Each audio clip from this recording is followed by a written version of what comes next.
Landler, this is some advice. Now, many of you are sounding quite squeaky, so let me show you how to avoid that. First of all, think about your length of bow. Where is a third along? Where is a third along? You could put some tapes on there if it helps you. Try doing this. Stop, stop.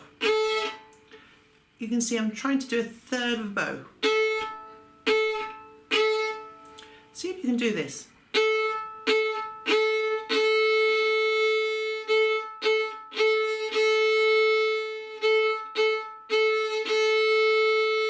You can see I'm doing 3/3 and then one slow note, and I'm using all the bow right from the very frog, this metal bit here, right to the very tip.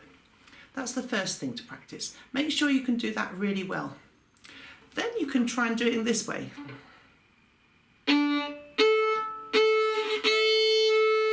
The first note is on the D string, a third bow, cross over. Try that a few times.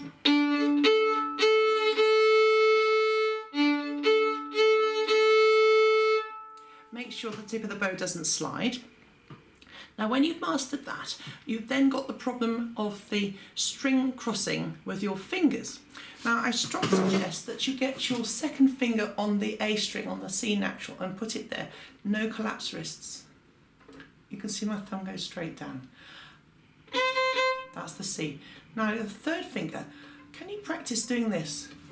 I don't know whether you can see me, but I'm touching on the correct place, the third finger, and crossing the strings.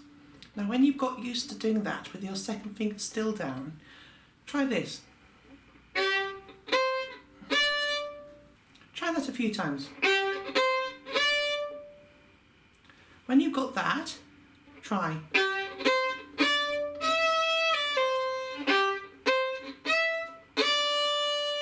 Let me turn around so you can see how the fingers and the bow go together. A third, you've got the two down already.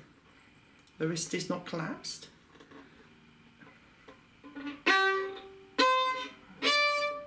Now the fourth finger should be able to reach the correct place. Just do that a few times until you've really got the sense of how all these things work together, and then try the rest of the phrase.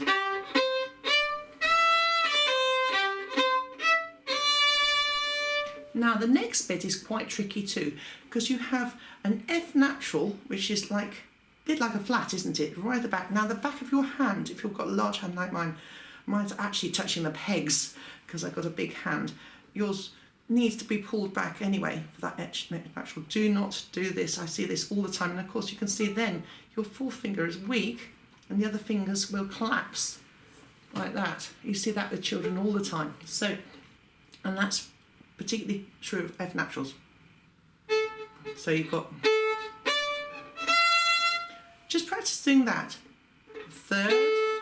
A third.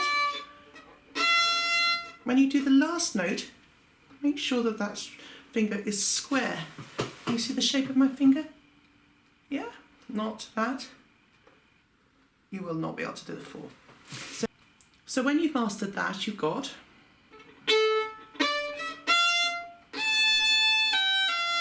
you can see you've still got the first finger down and you haven't collapsed it.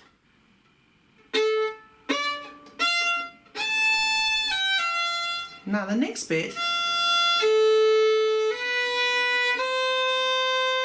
you've got to try and get the B natural correct. Yes? You've had F natural. You had F natural. Now you've got B natural, and they're in different places. Perhaps you should practice with your wrist down, going from F natural to B natural with just your finger. I'll turn around and maybe you can see that better. You can see the thumb does not move, and the wrist does not do that. Just practice that. So you've got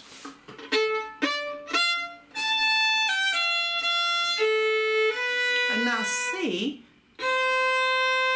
should be right next to it. So you've got a semitone. Yeah? The fingers are touching. Some teachers say rub the nail, rub the nail. Yeah? So that's the first phrase. and then it repeats. So when you do the next phrase, you should already have your second finger down, ready. So this is the second phrase. Your second finger's beautifully down already. Don't take it off, just turn your bow over to the D string, your third finger only.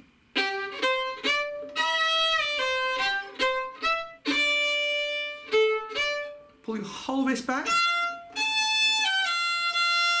Wiggle your one forward. You see that I do vibrato, but remember, if you've got a habit of doing that when you're little, vibrato will be impossible. You can't do vibrato like that. You'll have to start again. So I hope that helps you. Now, the next bit.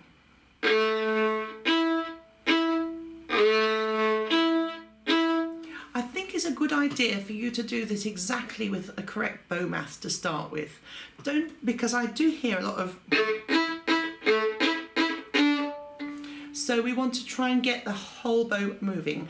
When you've got that with the correct bow maths, then we can discuss whether you're going to use slightly less bow to make it quiet, or even better, to make the tilt more exaggerated, and that'll stroke the strings. Whole, half. So that's the technical issues in the Landler.